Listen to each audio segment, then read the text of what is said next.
Hello, everyone. Welcome to the Limitless Keys channel. In today's video, we're going to be talking about how you can play talk music. So just as a heads up, this is going to be a multi-part series, 4 parts in specific. And in each video in the series, we're going to sort of incrementally build up based off the last video. We're going to add some more flavors and nuances to help you get your talk music sounding really good. So the foundation of talk music is drop 2. What's a drop 2 chord? Well, I'm just going to play one to help you hear what it sounds like. We're going to play another one.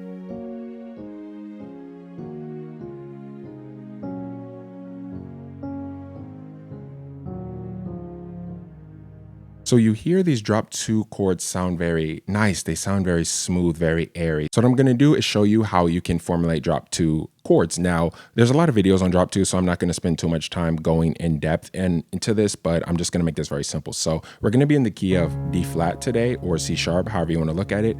And what you're going to do is play your 1 chord in its second inversion. So here's our 1 chord in its root position. Here's the first inversion. Here's the second inversion. Now, if we take the second highest note and drop it to the bass, we have drop 2. That's literally what it means. Drop 2 means you're dropping the second highest note and putting it in the bass, right? So we can do this as well with all the chords in our diatonic scale. So for our 2 chord, which is normally our E flat minor, right? We can play it in its second inversion and then take the second highest note, which is our E flat, and put it in the bass. And here we have our 2 chord drop 2. We can go to the 3 chord, root position, first inversion, second inversion, take the second highest note and put it in the bass, so on and so forth. And then you can continue to go up the scale and formulate all your drop 2 chords. Now, what you're going to notice is that when you play your chords in second inversion, when you do the drop 2, the root is always in the bass. So again, if we just look at this F sharp or G flat major chord, if I play it in first inversion, second inversion, third inversion, right? And then if I take the second highest note, notice how in third inversion, the second highest note is always the root.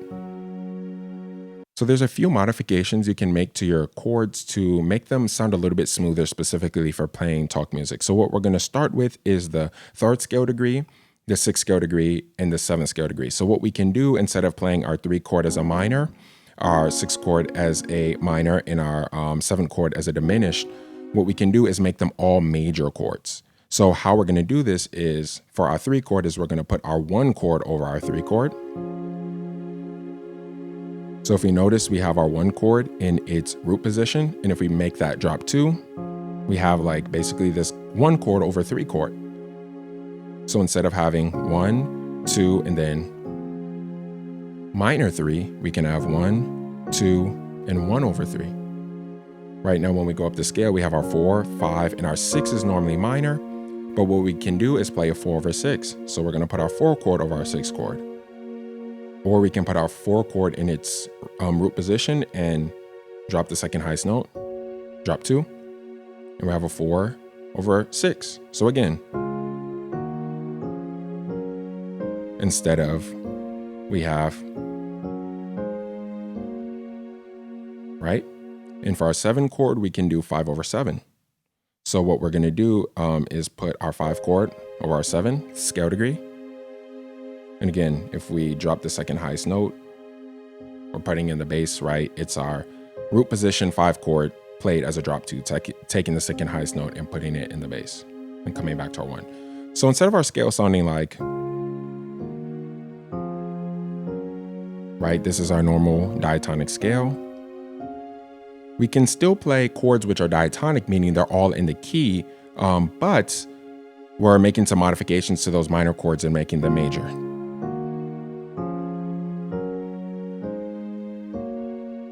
Sounds a little bit smoother, right? Now there's one more change that we can make. If you notice, there's only 1 chord that we played in our entire scale, which was actually a minor chord, and that was our 2 chord. Because of our modifications, our 3 chord, our 6 chord, and our 7 chord, which are normally minor, minor, and diminished, we turn them into major chords. The only minor chord that we're playing is our 2. So if we want a completely major sound, what we can do is actually take our 2 chord and augment or raise this 5th. Right? 1, 3, 5, and we're going to raise the 5th of that 2 chord. And what you're gonna notice is that we now have a B major chord. This is just a B major chord inverted.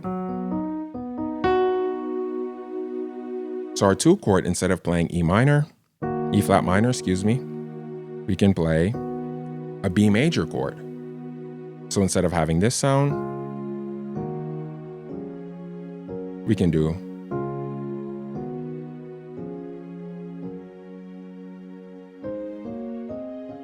so now all of our chords are major, and it gives a very open sound, a very, happy, open, major chords are typically seen as like the happy chords, but it just sounds really nice. So I just want to make this clear. You don't always have to do these modifications. They're just options that you can throw in to change the sound of your playing. So of course you can play your 2-chord minor or your 3-chord minor, or 6-chord minor.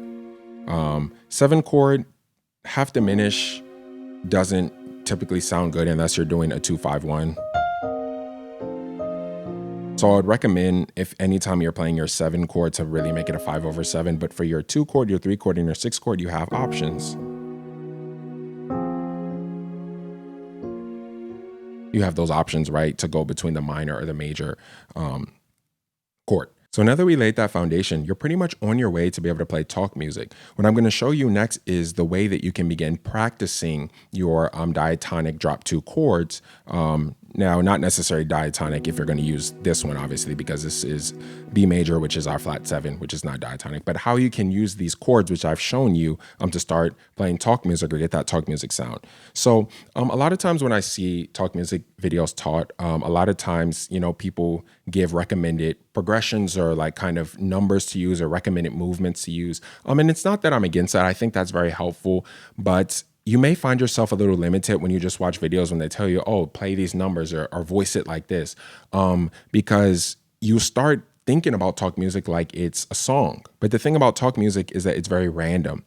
So if you just get kind of used to being spoon-fed like the specific movements to do, it's going to be very hard for you to develop the intuition of changes to make. So my recommendation for you when it comes to talk music is just to practice ascending and descending your scale using your drop 2 chords. I'm going to show you that in a second. And at random points, just skip a third, skip a fourth, skip a fifth, whatever. So I'm going to show you what I mean. Let's just start with our scale ascending. So actually what I'm going to do is say, here's how you should start practicing your drop 2 chords. And go down. Get very familiar with that.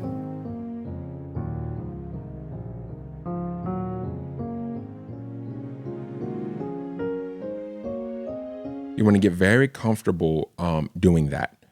And then once you start getting comfortable doing that, now what you can do is start adding the skips. Here's what I mean. You can start on your 1, and then I go to my 2, and then I go to my 3, and then I'm going to skip, and then descend to my 4, and then maybe walk up, maybe skip a third, and then here I am ending on my 5, right? So again, I could tell you the numbers to all of that, but don't worry about that. Just practice at random points skipping. And it really does sound good. That's literally how I think about playing my talk music. You can also descend, right? So we're going to start on our 1, 7.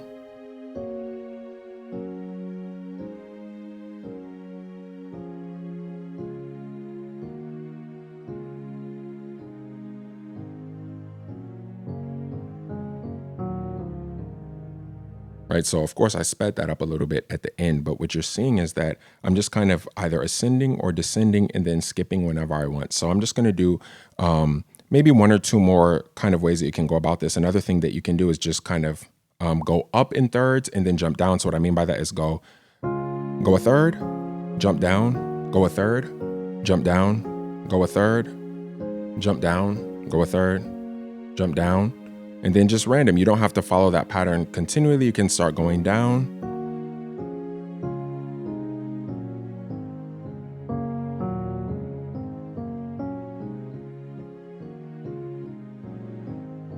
So again, it's very random. I'm not really kind of actively thinking about what I'm playing. I've just gotten so familiar with kind of playing my drop 2 chords that it just comes natural to randomly kind of play these sort of patterns. So I don't want to be a hypocrite here. I know earlier in the video I said that there's a lot of times where, you know, people kind of spoon feed some progressions or patterns that you can use. But, you know, it is helpful sometimes to just have a few things to kind of start with that you can use as a reference point. So I'm just going to show you a few patterns that I personally practice, which was very helpful for me, that can kind of get you going. So I started practicing in all of my keys: 1, 1, 3, 3, 4, 4, 6, 6. And then just repeat that.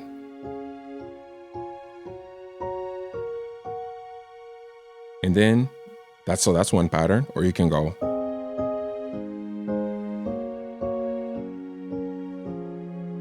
So right there is 5, 5, or 7, 7, 5, 5, 6, 6, 4, 4, 3. Another one that I really like is just a straight walk down from my 7 to my 5. So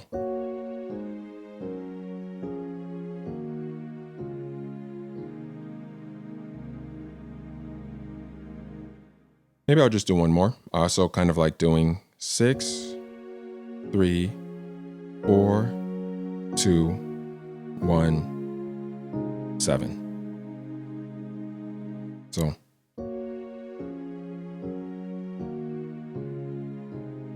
So again, even though I kind of gave you a few patterns that you can sort of build from or start from, I would recommend you developing your own pattern so you can develop your own unique sound when it comes to talk music. So if you found this video useful or helpful in any way, shape, or form, again, remember to subscribe to the channel, drop a comment below, tell me what you learned, or if you have any questions, and drop a like. It'll really help me out. So I'll see you in the next installments of this series. Until next time, I'm out.